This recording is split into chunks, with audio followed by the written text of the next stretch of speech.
Okay. Well, good afternoon. It's such a pleasure being here with you today. Are you excited about learning some raw recipes?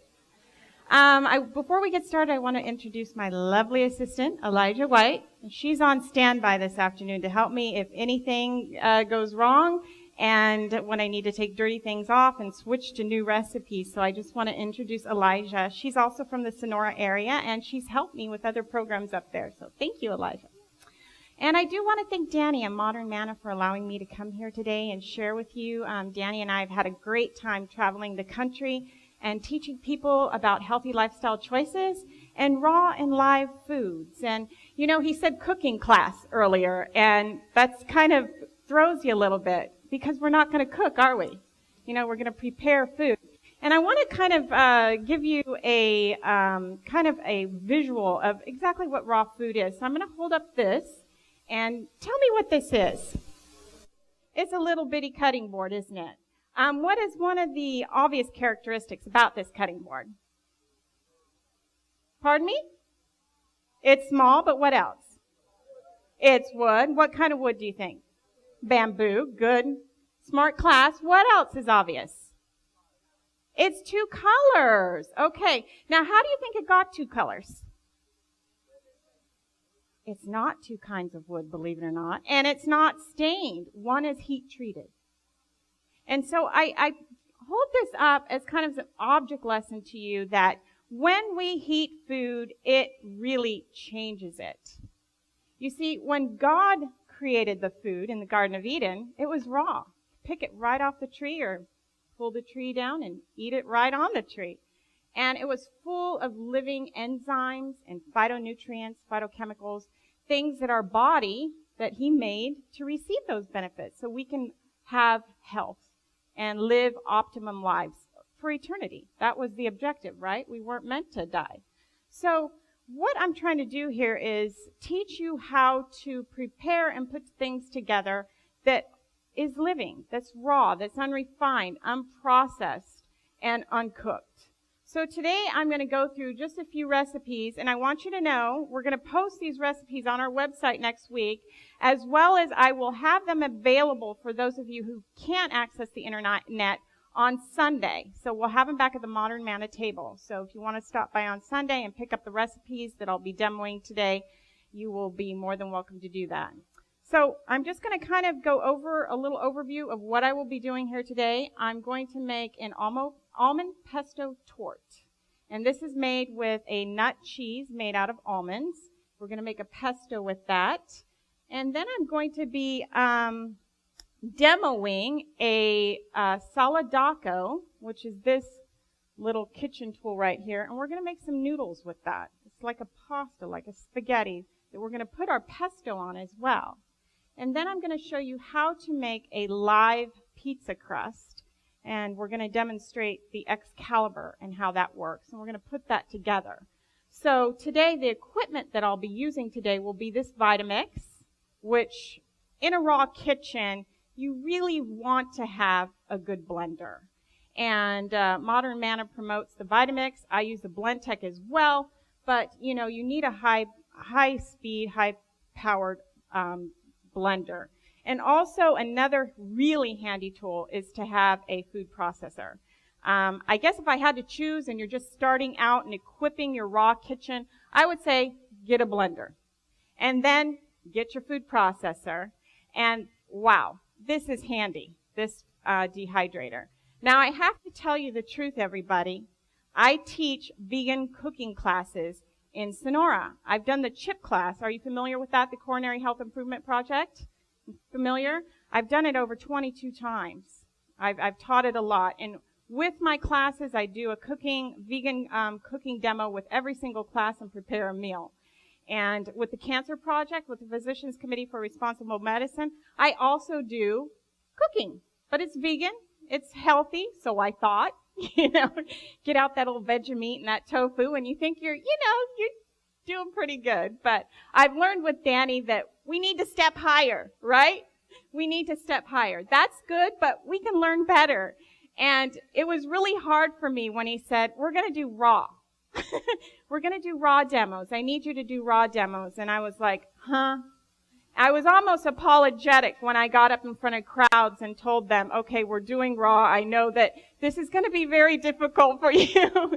But you know, we went to a restaurant when we were speaking in Florida, and it was a raw restaurant. And I walked in the door, and I was just amazed. The kitchen consisted of this, about a little table like this with some pots of pate and some dehydrators and some fresh things. And they were just putting together this glorious food that just tasted amazing.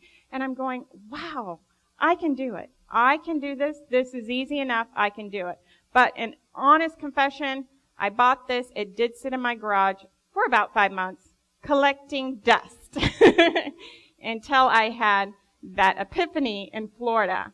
And I have to tell you, I'm so glad I did. Wow, what a difference it's made in my life. How much better I feel. As Danny told you, I'm an 8-year cancer survivor. And at the age of 37 guys, I had cancer. And I really thought I was healthy. I mean, I was, one of my jobs was in the evening, I was a certified fitness trainer. So I was pretty buff. You know, I'm working myself out a couple hours a day, downing these protein shakes, which are egg, albumin, and whey. And I was taking probably an excess of probably 60 grams of protein per day, because they tell you a gram of protein per pound body weight. That's what they tell you out there. And so I'm training and doing this. My tumor was growing very aggressively, and it was 8 centimeters by the time they found it. And for those of you that know anything about tumor size, that's really big. And I wasn't aware of Danny's ministry at Bella Vita at that time, so I went under the knife. I want to live. I have 4 children, and it was very serious. But I can tell you that they can cut off the body part, can't they, and throw it away. But we cannot compartmentalize disease by any stretch. It is a whole person. God created us as whole people. So our minds affect our bodies, our body affects our minds. And so the idea here is eating a very alkaline diet that we find in these whole live foods, and being cheerful, practicing the 8 laws of health. So I just want to show you some recipes today. And I'm sorry you can't follow along. You may want to take a few little notes, but like I said, we'll have these available for you on Sunday. So without further ado, I do want to mention another handy thing in your raw food kitchen is a good knife. Boy, I did not live until I got my Mac Chef knife. And Danny had to pound this one in my head too, because it took me a while to realize I needed a good knife. One of the things that I learned at the Living Light Culinary Institute was knife skills. So I'm going to show you a few things today. But I just want to share with you, a chef knife is about what you need, one that looks like this. And also a good paring knife would be handy to have in your raw food kitchen. Another item I'll be showing you today is a nut milk bag. This is pretty handy too for sprouting, for making the cheese we're going to do today. So I'm going to go ahead and get started. Now this recipe calls for 2 cups of almonds that have been blanched.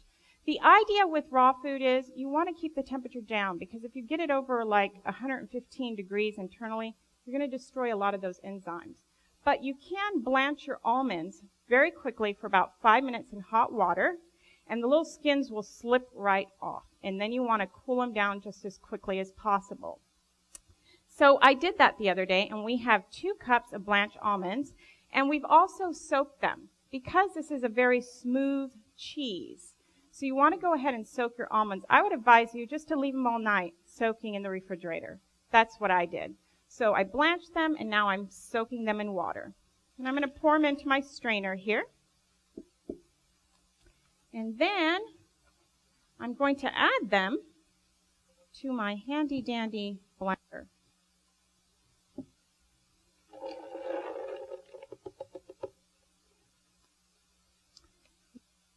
Oops, I'm off. Oh, there I am again. Okay. Elijah, if I can have you take this, dear. Now, I just want to make a few remarks about the Vitamix blender. It's kind of like a Ferrari, okay? It just takes off. And I have turned it on before, and a volcano of green all over me. So I just want to tell you, when you use your Vitamix, you're going to go ahead and start it on the lowest possible speed. So just make sure it's all the way off. Now this recipe calls for some water, and we're going to just start by adding a little bit because it's very, very thick. In fact, you're going to want to use your plunger to keep plunging it down to make sure it's smooth and thick and adding just as least amount of water as possible. So I'm going to go ahead and add, just to start, probably about a cup of water. About 3/4 cup, I'd say. Okay. Now the recipe is also calling for some other ingredients, and it's calling for miso. Miso is a soybean paste. It's fermented, and we're going to add that to this. There's a couple of types of miso. You can get a non-soy miso that's made with garbanzo beans. So for those of you that have food allergies or sensitivities to soy, there is a garbanzo bean substitute. Now, it's also calling for some nutritional yeast. Now, this is the yellow, large flake, cheesy-like yeast that's a good source of B12 and other vitamins. So we're going to put this in as well. And it's calling for a little dash of nutmeg. So I'm going to go ahead and put this in. Now, this is going to take a minute or so.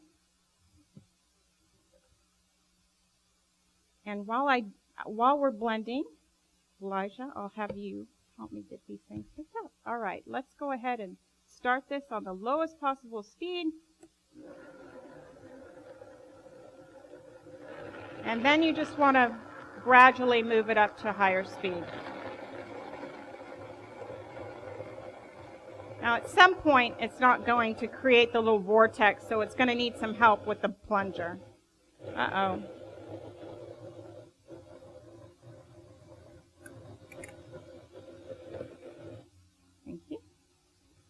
Okay, so I'm going to give it a little help here and also increase the speed on this.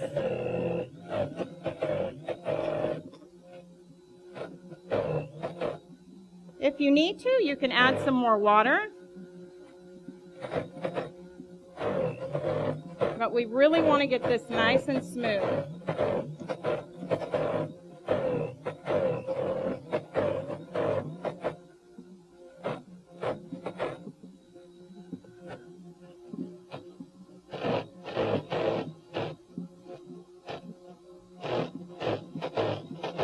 Now, because I soaked my almonds, this is getting smooth rather quickly. I can tell by looking at it.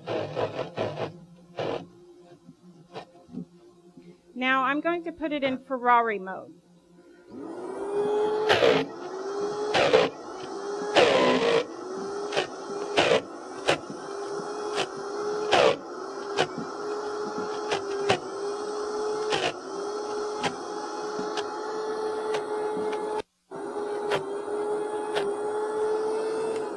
Okay, let me turn this down. Always remember to turn it back down so when you turn it on, it won't take off again. So I'm going to take a look at this and get my spatula over here and just kind of go around the edges to see how smooth this. Wow, it's really looking good. I think I can probably give it one more zip and it'll be ready. So if you're using like a regular blender, just use your spatula to scrape down the sides. Sometimes you can carefully, while it's going, take your spatula and just keep your wrist right here and kind of just watch it and scrape down the sides. Just remember, don't dip it in. Keep your wrist up here. And just go around the sides, creating that vortex to get it back down in there. So let's give this another try. Make sure we're down here. Good. Increase the speed. Wow, it's ready to take off.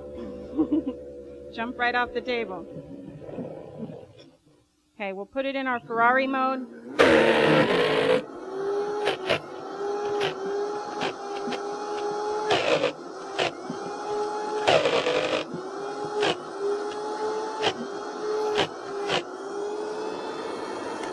Okay, I think it's doing pretty well there. Now, miso is rather salty, so you might not need any extra salt. For those of you that are hypertensive or really watching your salt, you might not need any salt. We do have available at Modern Manna this Celtic salt, this Celtic sea salt. And you'll notice back there when you look at it, it's kind of gray. And the reason for that, it has a lot of naturally occurring minerals such as magnesium that turns it this color. Magnesium is actually beneficial to lower your blood pressure. So just keep that in mind. The salt that you buy in the store is processed. A lot of the times the process that they use are chemicals, animal bones, and it's just sodium chloride, which is really toxic. So I would look at a good Celtic sea salt or a Himalayan salt even, which is another pure source of salt. And that salt also has a different color. It's kind of pink. Okay, let's look at our cheese. And I'm going to get out my nut milk bag. And we also have these available back there for you, just to give you a little peek of what it looks like. This one I really like because the seam runs on the outside of it rather than the inside, so you don't get stuff stuck in those crevices. Nut milk bags, as I said, are really good for sprouting things, making nut milk. But let's say you didn't have the juicer. All you had was a blender and you wanted to make some juice. You could put it in your Vitamix blender, your vegetables, your greens, your fruit, and make yourself a juice. And then you could run it through here if you wanted to take out some of the excess pulp. So it has a lot of different versatile uses. So I'm going to show you a couple today. So I'm going to go ahead and put my bag right here with my strainer. And we're going to put our cheese inside.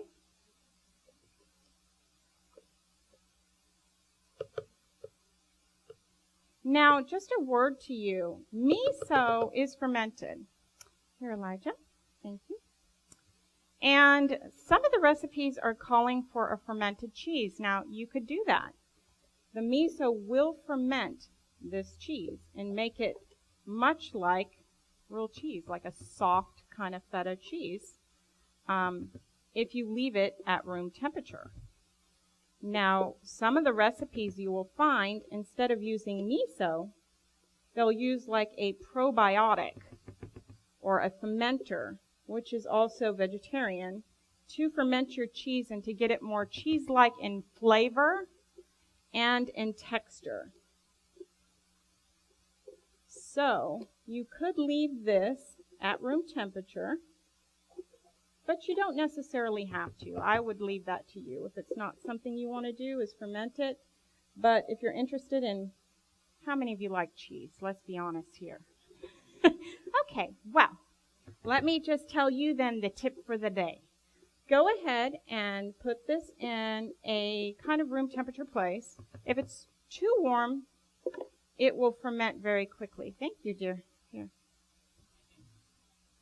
It will ferment quickly if it's real warm. And that will affect the flavor. It will be really kind of pungent, kind of tart. And so here we have our nut milk bag and our little ball of cheese in there. Boy, you see these in Italy hanging up, similar to this.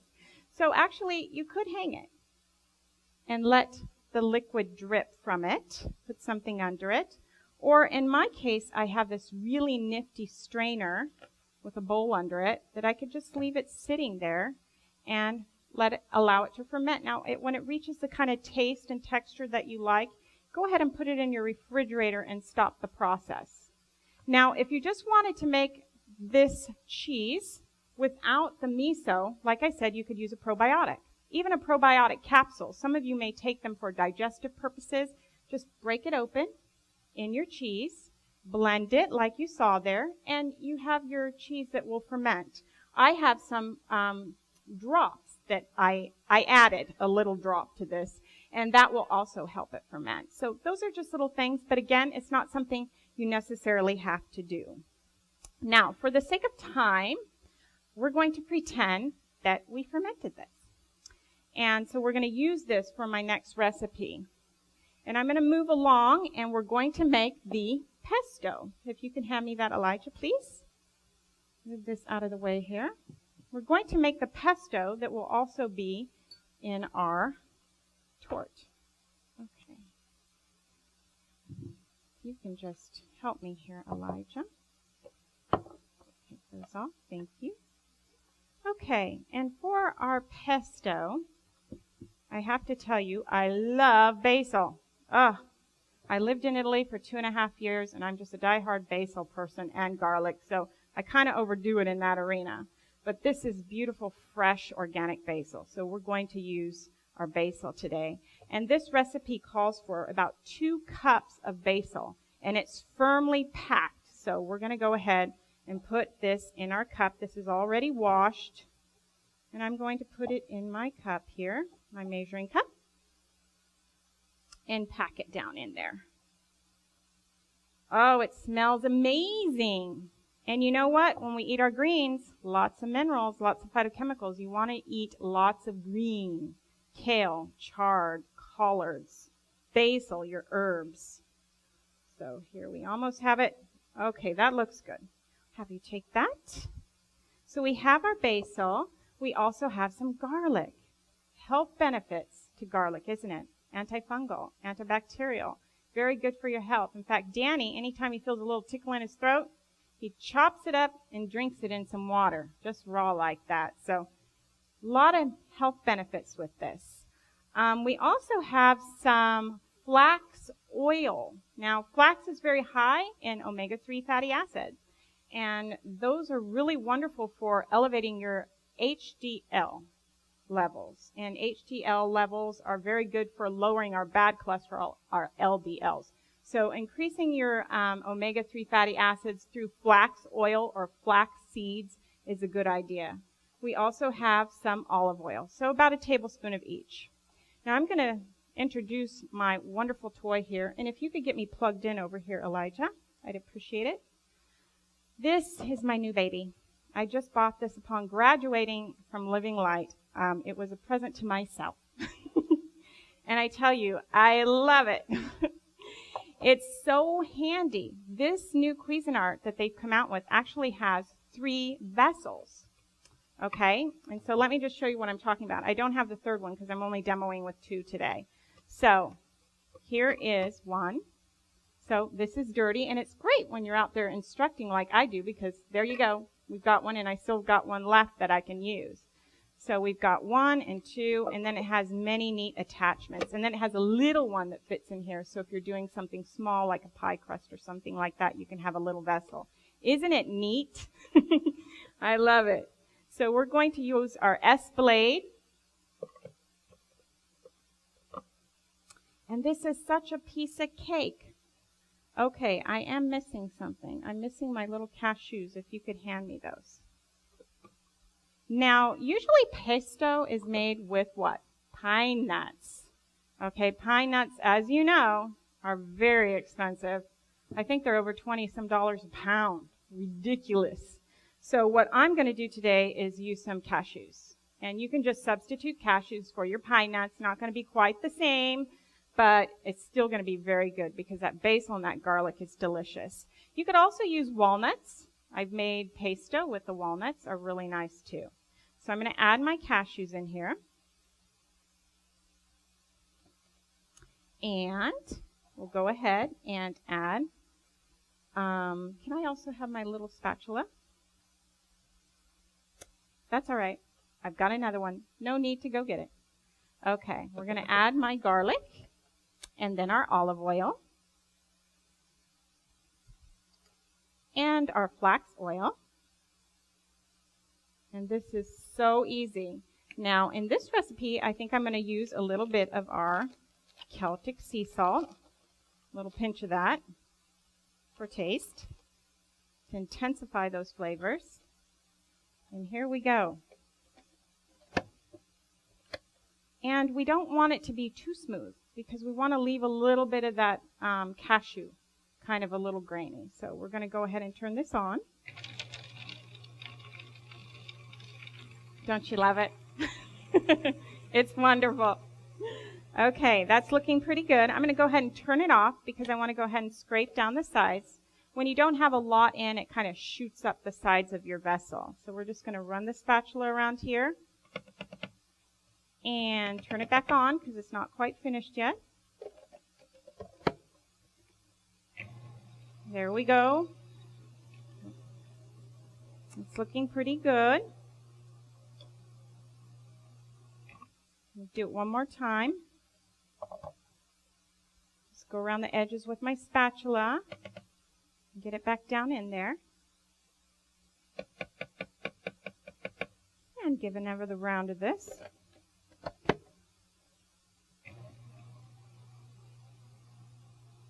Okay, I think that's going to be ready. Another little lesson I want to tell you, some of these machines really heat up. I mean, our Vitamix can make soup. It heats up so fast. So if you leave something going too long and it gets too hot, you're going to kill those enzymes. It's no longer raw. So just be aware of that when you're making your nut cheese, that you don't let it go too long because it might start actually to heat up. I would say the same with your Cuisinart. Just kind of watch that. Okay, I think we're pretty good here. All right, that looks pretty good. We'll go ahead and use that like that. Okay, so we're going to use a cute little springform pan today, and you all know what a springform pan is. You can open it right there at the buckle, and it's supposed to. There it goes. This part opens up. You can see that. Gets bigger, so it's a little easier to take out and have a nice mold. And so we have that. So let me go ahead and put this back in here. All right, we have our pan. Now what I've done is I've taken one of the nut milk bags and I have cut it. So I have 2 nut milk bags. I use one to line. If you had cheesecloth, you could use a cheesecloth, would be fine. But this is just going to make it easy to take it out of there so it's not sticking. So we're going to start with our cheese. We're going to pretend that cheese is just fermented, has the right flavor, and we're going to get going with this. So we're going to add our cheese first. And you want to add about 1/3 of the cheese mixture to the bottom. We're going to smooth it in here. And try to get it. I'm sorry you can't see this. We don't have it. Can you see that? Oh, wow! You can see this technology today. Okay. You can see then that it looks pretty amazing. And I've neglected to bring a spoon up here. A spoon would be quite handy if someone could grab me one. We could really smooth it down in there. And I think I'm doing all right with this spatula, but a spoon would be nice, ladies. Okay. You can see that? And I think I've used about 1/3 of this. Oops. Put that in there. And just kind of spread it out to the sides of your mold. You could mold this as well. Another neat idea would be if you had some like minced chives or something and you wanted to mold this and serve it like as a cheese with like crudité or little pieces of vegetables that you can dip in there, or maybe a flax cracker. It would be really good for that too, as a spread or a pâté kind of thing. All right, so just realize this is a little softer than the real deal because we didn't allow this to ferment. Now we're going to take some of our, thank you dear, we're going to take some of our pesto and we're going to layer this.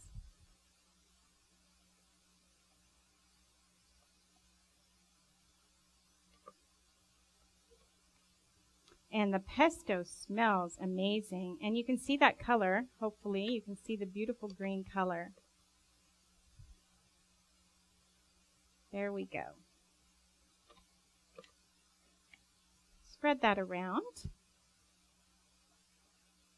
I'm trying to work quickly here. And we're going to take some more cheese.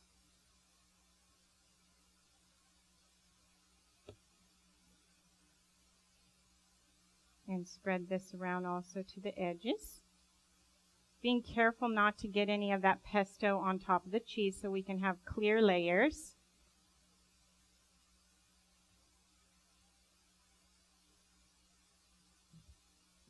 Okay, we'll take a little more of our pesto.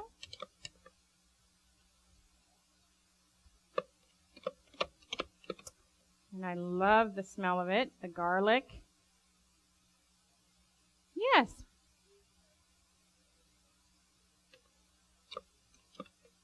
You really need to blanch them. They'll pop right off.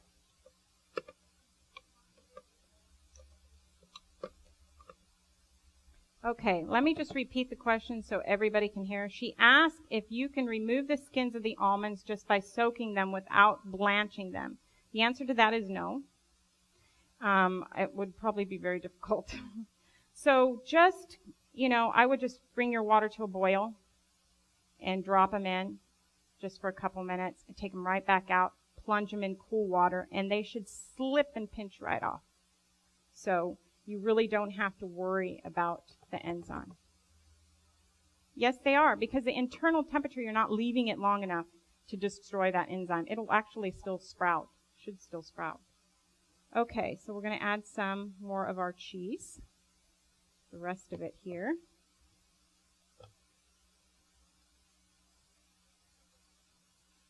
Pardon me? She asked the question, how long do you ferment the cheese? Now again, fermenting the cheese will be based upon the temperature of your home or your kitchen. Ours yesterday was pretty warm, so it got working very quickly. Keep that, Elijah. And so it didn't take really a long time, so you just want to really keep an eye on it because you don't want it too tangy, and it will get too tangy if you leave it too long. And if it's at the right taste to you, again, just slip that in your refrigerator to stop the process. Okay, so we have our little torte here, and I would like to show you, I've done one already. Elijah, you can take that. I'm going to go ahead and get out one that I've already made.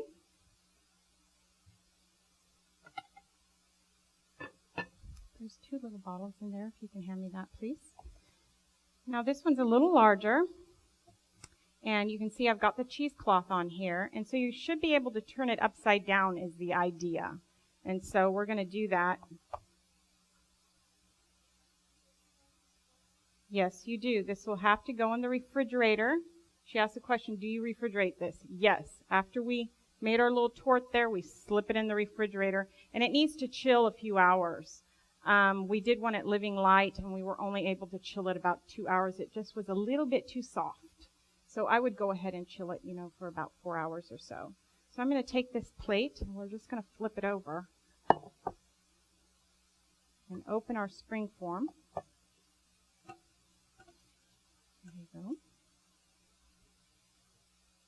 And this really is an attractive dish, something kind of special that you can do.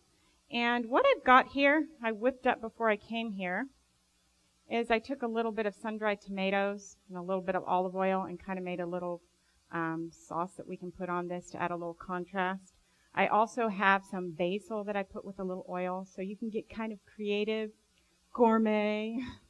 So we're going to add just a little bit of contrast here to this. And it's not making a zigzag as I had hoped, but that's okay.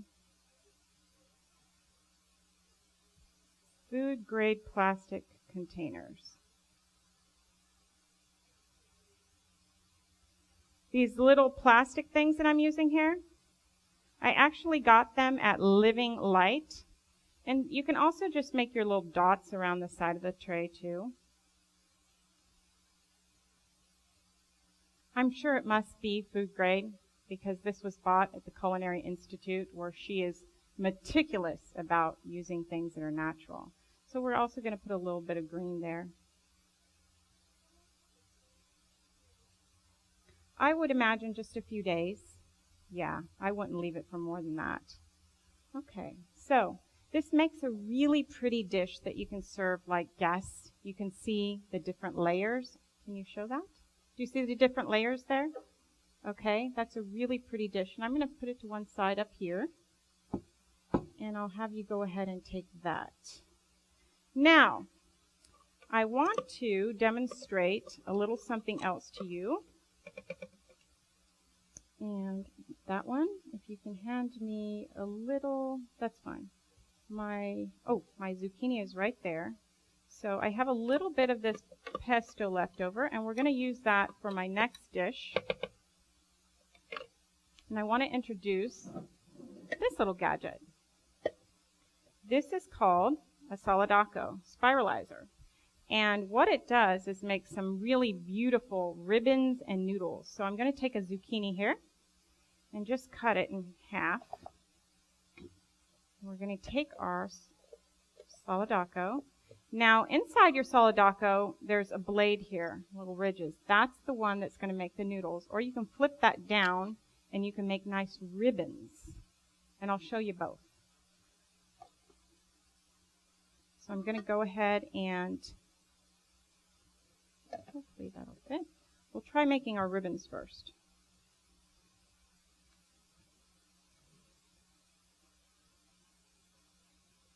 Okay. I love this because they're so beautiful. You can use this for garnishing. Now, I've done this with like a rainbow beet, and it's beautiful. So you could use it for anything. So next, I would like to show you the noodles, which are so fun. So we just flip the switch here, put it on. There's a little pokey thing, and you want to go ahead and make sure your vegetable or your fruit is on there pretty securely. And we are going to see amazing noodles now. This is so much fun. You see, when you can take raw food and make it kind of cooked looking, you trick people. I know all kinds of little tricks. You'll have to come to our raw school that we're holding in July 17th at Bella Vita. I'll be doing 30 hours of raw. So check it out on the website. We're going to be looking at all kinds of things, and it'll be awesome. I'm going to tell you everything I learned, okay? So you don't have to rush up and spend a lot of money. I'm going to tell you a lot of things what I learned at Living Light. So here we have noodles. Pretty amazing, huh? And we do have this available in the back. Now, this is our pasta. Now, if you wanted like an al dente, like a yellowy, you could use a yellow squash. And that'll be kind of like a real semolina looking pasta. So I'm going to take our plate here. We'll go ahead and put our beautiful pasta on here. I don't have a lot of the pesto left, but I'll give you an idea. You can take your pesto and have you take that. Thank you.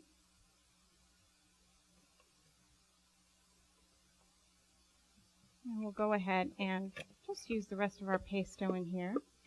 Now, at our demos that we've done around the country, a lot of times I'll make a live marinara sauce. I'll have that recipe available for you also. So you'll have the pesto, you'll have the live marinara. I'm not demonstrating the live marinara just for the sake of time today. I can only do so much up here. But you'll get the idea. So there's our pesto on there. And to get it really beautiful, you just want to have a little more and then kind of toss it, you know, so it has that look. But you can see how pretty that is, isn't it? It's just a really beautiful dish. It's amazing. And you could garnish it, just like you could garnish our almond pesto torte with the little basil leaves on there. And we can put a couple of basil leaves on the top of this. Play with food. Love your food. Get to know your food. Because as you really just practice presenting some skills and plating things and getting it to look pretty, it really does make a difference. You know, for people that aren't real familiar with raw or vegan cuisine, when you just make it look really nice, you'll be surprised. They'll really want to eat it. You know, they'll enjoy. That's part of the overall pleasure of eating is the appearance. And God has made this food so beautiful. We really don't have to do anything to it. He's put all the different colors. Eat your rainbows. Danny will tell you, eat your rainbows. Phytochemicals have a very short half-life, and so you want to replenish them every day with many different colors. Your purples, your dark greens, kale is wonderful.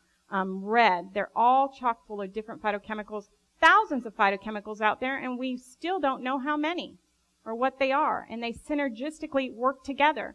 So you want to eat a variety. So look at that. That's beautiful. Don't you want to eat that? Okay. Here you are, Elijah.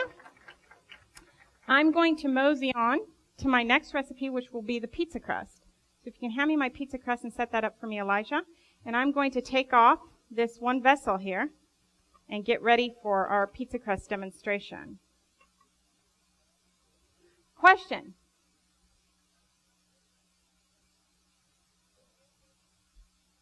modernmanna.org. Go to modernmanna.org and you can find out all about it. Okay, I think one. And now I'm going to get set up for our live pizza crust. Now, there are many live pizza crusts out there. At Bella Vita Lifestyle Center, Danny serves live food during the 10-day cleansing detoxification program. So the recipe I'm showing you today is straight from Modern Manna. And we have sprouted buckwheat groats. And I'm going to talk a little bit about that. Don't get fearful. This isn't intimidating, really. Scared me half to death. I see the looks on your faces. But really, it's not that bad. I'm here today to tell you this is very simple, and that when you start eating more live food, you are going to see miraculous health benefits. One of the first things is overall energy. You're going to have so much energy you won't know what to do with yourself. And you're going to see your skin just change. No more bumps, no more lumps, no more dark circles. You're really going to look radiant. And as Christians preparing for Jesus Christ's soon return, shouldn't we emulate the health message? Should we be all drug over, circles, pimples going on, not to offend anybody here that might have a few bumps and lumps and rolls. But, we really should look the picture of health. God gave us this message. And we've got something to share with the world that the world doesn't have. Look around you, folks. Go into a grocery store and look in the carts. Look at the children. The increase in obesity. People are getting larger. Look at the chairs are getting larger. Seats on planes are getting larger. And so we just need to be aware that we have an amazing health message that can really impact a lot of lives. And we need to get with it. Because I tell you, Living Light is not a Seventh-day Adventist institution. And that lady is proclaiming a wonderful message out there. Now, she talks to some dead person. She mentioned some guru that she believes in. But my point is, we have a beautiful message, don't we? Okay? And they're doing a fabulous work at Living Light. But we, as Seventh-day Adventists, have a peculiar mission. And we need to embrace it before they take it. You know what I'm saying? So let's get with it. Now, I'm going to make our pizza crust here. And as I said, I have some groats. And these have been sprouted. I want to tell you a little bit about sprouting your groats. Now, as I told you, we could use a nut milk bag. And I also have a sprouting jar here, which has a mesh. Now, just so you know, you could use a mason jar, like for canning, and you could go to the store, hardware store, and cut yourself a little meshy thing like this. You don't necessarily have to go down and invest in a sprouting jar. But I wanted you to see what one looked like. You can sprout them in here, and what you do, you put your groats in here, cover them with water, and let them soak, probably for at least 6 or so hours. Probably 6 to 8 hours. And then you want to drain them and rinse them every day for probably at least 3 days. Again, your room temperature will determine how long they take to sprout. If you have a very cold house, it could take a while. But if your house is warm, they could sprout pretty rapidly. Now, I think these took about 3 or 4 days, getting warmer. And they have little tails on them. And that's what you want to see. This is a living food. So we'll be able to take our pizza crust, if we wanted to, plant it, and it would grow. So, I'm going to go ahead and use our pesto on our S-blade. It's not going to bother. It'll add a little seasoning. And we're going to take our groats. Now, as I said, we rinse them faithfully, and let them drain well. With the sprouting jar, you also might want to tilt it on a dish rack, because you need to let that water run off. Otherwise, if it sits in there, it gets moldy. And as I said, groats are very, very starchy, so you need to rinse them very well. You could also use a strainer. That's another tool that you could use. Okay, so we're going to take our spatula and put our groats in here. And our handy-dandy, amazing Cuisinart. These are buckwheat groats.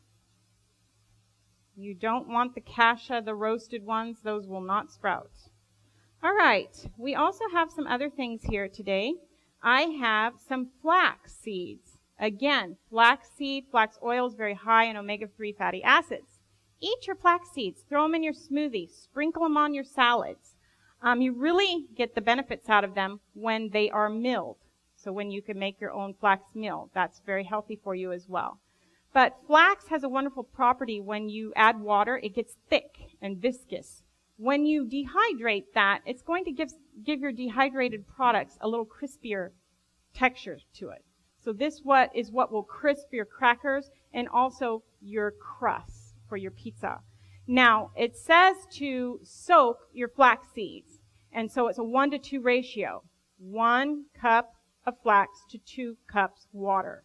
So it should be pretty watery. I did let these soak overnight, so it's pretty much absorbed. You can see how thick that is. Really, really viscous and thick. So I'm going to go ahead and add these. Again, you might ask, well, how long do I need to soak my flax seeds? I would say a few hours. But like I did, I got my stuff all ready last night, so this has been soaking all night. Now, another ingredient, before I get started, there's 2 different types of flax seeds. You know, the dark and the light. I like using the light because it just gives your product a better color. I think the taste might be a little bit too less intense than maybe the darker seed. You can try it out, but it's really golden and gives it a nice color.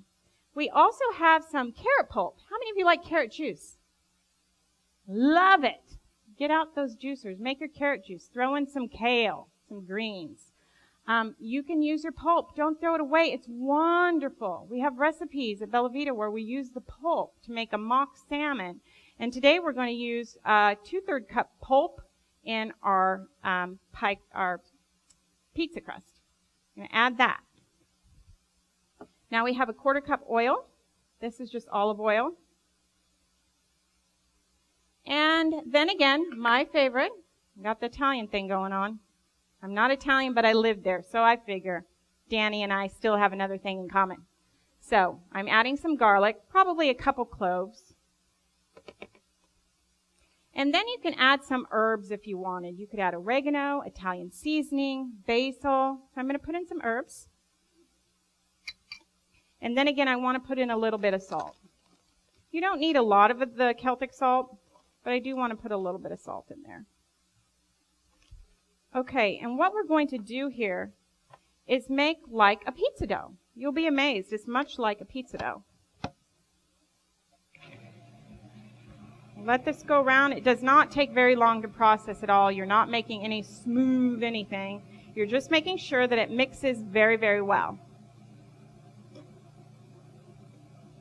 Love this thing. I could probably get rich selling them. I'm a firm believer. And all of these kitchen equipment up here. I really do have what you need. I would say a nice cutting board too. Okay, that's looking pretty good. Let me turn it off and take a look at this. That looks wonderful. It's a nice consistency, just like I wanted it. And I'm going to lean forward and get out my tray. Now this is a dehydrator tray. When you buy your dehydrator, you get these trays in them. This is a 5 tray, as you can see, and they also come 9 trays. They're also available at Modern Manna. In fact, we've got a few back there for sale.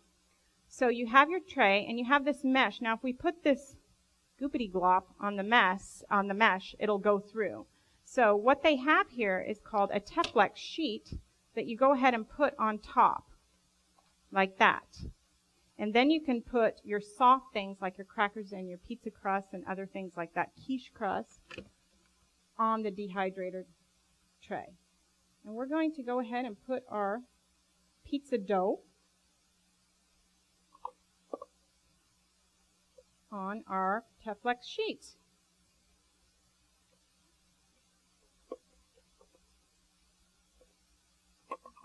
Whoops. Okay. I don't want to waste a bit, so I'm just going to scrape off our Escalade here.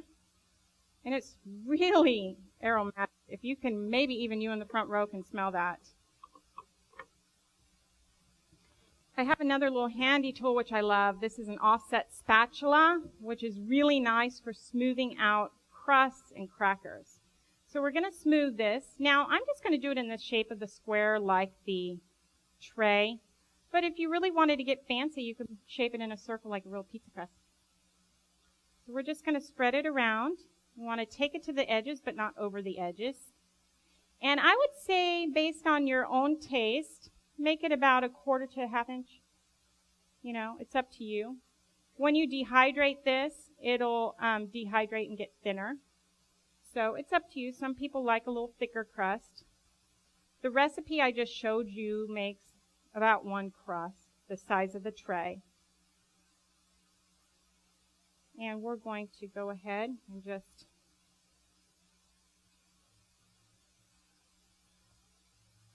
you can see, pretty easy to smooth out. It's real pretty. It smells real good. Take it out to the edges. I'm kind of a perfectionist, so I'm going to you could take your spatula or your back of your knife and just kind of clean up those edges and make them real even. Smooth it out so there's no unevenness on your crust. There we go. This is looking nice. Can you see that? While I'm doing this, does anyone have any questions about our dehydrator?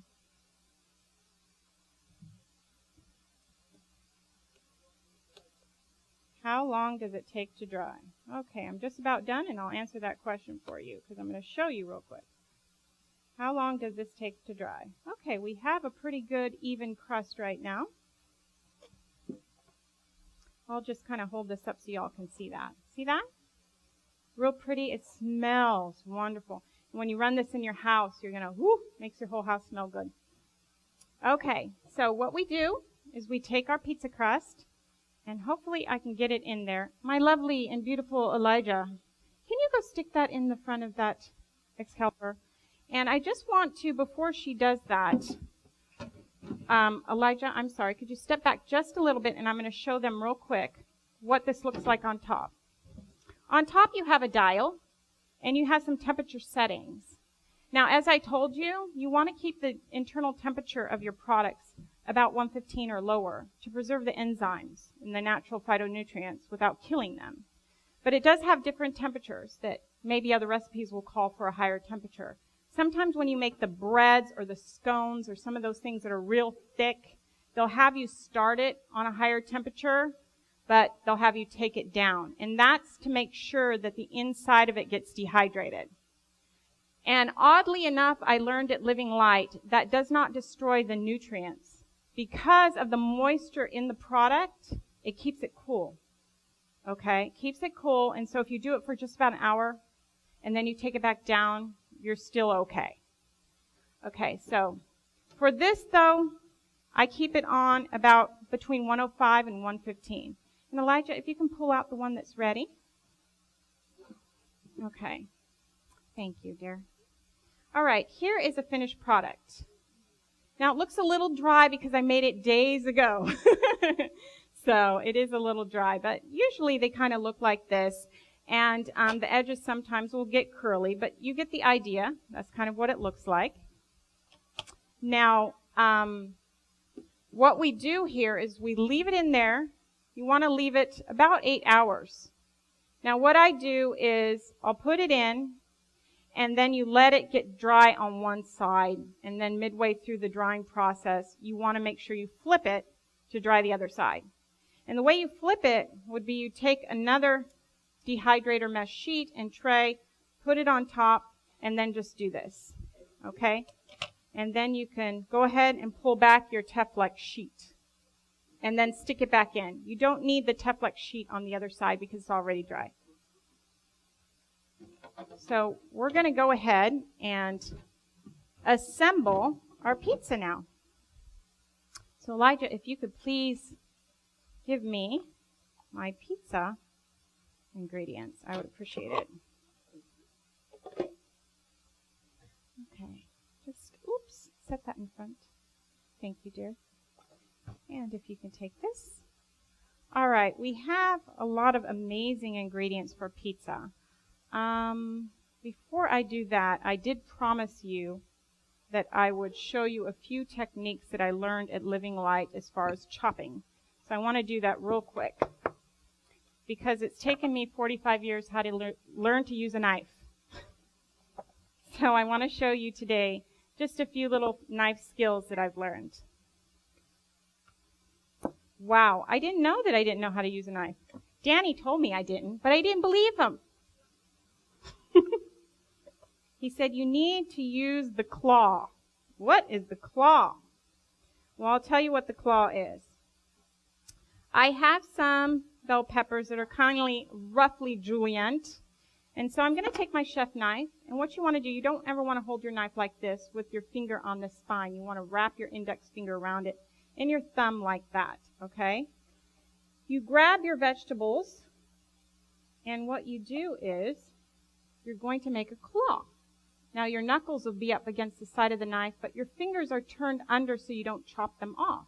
And then you can kind of guide and go along as you go, and it's relatively easy. So that's what I'm going to do here. And when we cut, I'm not lifting the knife clean off the board. There's still contact with the board, and I'm kind of doing a rocking motion as I work down the board. This is so much easier. You could actually turn your head away and not cut your fingers off. Okay? Life has achieved new bliss in meeting with my new knife skills. So I just want you to know that there is a wonderful way to cut. And again, at our Bella Vita Raw School, we're going to show you some of these little skills and tricks. Now, I have some green onion, and again, I'm going to show you our claw, our knife skill. Now, you can also get really good at this and do really thin slices. So they're very thin. See that? And you could, once you get into the motor development of this, you can just go along here pretty quick. And you see on those Food Network, those chef shows where they're just chopping away happily, you can do that too in your kitchen. Be empowered. Okay. So we have our green onion. I'm going to push them to one side. And I'll push our bell pepper over, and hopefully I'll have enough room for my pizza. I just wanted to show you those couple little tricks so you can practice that in your kitchen. Now, I have some sauces that we're going to put on our pizza. This is a barbecue sauce, and I will give you the recipe to this. This has a real rich flavor. It's kind of sweet. It has a jalapeno in it. It has some dates in it. It has sun-dried tomatoes and fresh tomatoes. And so this is going to be like our tomato sauce. Now, I also have something which is Danny's favorite. He loves this dish. This is a mac cream. The mac cream is kind of like our nut cheese. And we're going to put this on. It's made with macadamia nuts and cashews, lemon, garlic, and salt. And we soak our cashews and our macadamia nuts and we make this smooth spread. So we're going to use this as well. Then I have some basil. I have zucchini that I used in my handy dandy Cuisinart on slice, so it's very, very thin. When you eat raw, you kind of don't want big chewy chunks to where you're really cut things, small so people can chew them easily. I have some cherry tomatoes here that we can cut in half or you can quarter. And then I have here some cauliflower. Now this cauliflower, I just cut a piece of it, put it in my food processor, and push pulse. And it makes these beady little things, kind of like feta cheese. So this is going to be our cheese look. We're going to deceive people. Also, I have here some butternut. And I put this through the food processor on grate, and this is going to be our cheddar cheese look. You'll be amazed. So we're going to go ahead and take our pizza crust. And I like to start off with our cheese, our macadamia. And I'm way generous. I like using a lot of this. It's a really good flavor. I'm using a little baby offset spatula to smooth this around. And I just go all the way to the edges. And we're going to spread this out. This is going to give it a nice, rich taste. Everybody loves this pizza. I demo this at every demo that we go on around the country. People are learning how to make this wonderful Bella Vita pizza.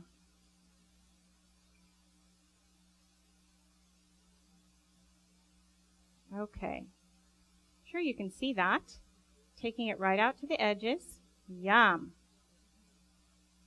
This will give it a nice, rich taste. And then you're getting all the wonderful fiber and things from the nuts. Nuts are also fatty, though. Remember that. Eat in moderation. Now we're going to add our barbecue sauce. I'm real generous with this, too. This pizza, you'll want to go ahead when you assemble it and eat it right away, because it will get soggy. But you can make the crust ahead of time and stick it in your freezer. So instead of making just one, make a bunch of them and then freeze them. Learn to cut corners like that, and it becomes easier to have a raw food diet.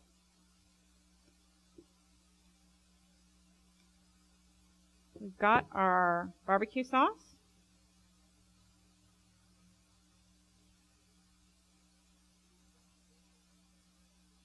You know, I think you could still take it out and sprout it. Age, by any stretch, is going to lose some of the nutritional value on your foods. So anytime you pick it and you store it and you handle it, you know, you're going to lose some nutritional value. But it's still living. You know, it's still going to be alive. Okay. Now I think I want to put some basil on here. Thinking of pesto, you could put pesto on here. After the matte cream, you could use the pesto that we made today. So I didn't cut this pesto, but you certainly could. For the sake of time, because I might be running a little over, I'm just going to put it on here whole. But usually I take it and I'll chiffonade, make the little shreds, chiffonade your basil.